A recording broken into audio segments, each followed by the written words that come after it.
Meski kasus Septicemia epizootica atau yang biasa dikenal dengan sapi ngorok belum terdeteksi di Kota Pekanbaru, Dinas Pertanian dan Perikanan Kota Pekanbaru melakukan upaya pencegahan dengan mengawasi lalu lintas ternak yang datang dari luar daerah.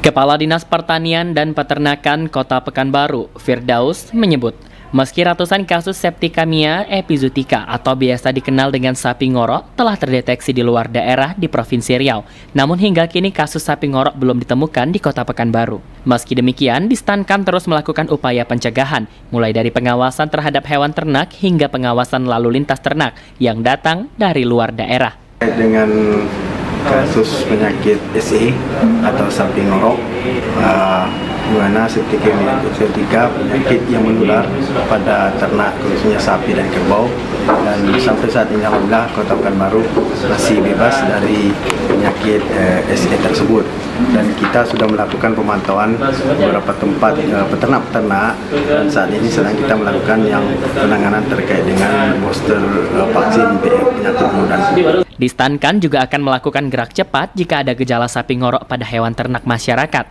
agar penularannya bisa dicegah. Priska dan Hendra Putra melaporkan.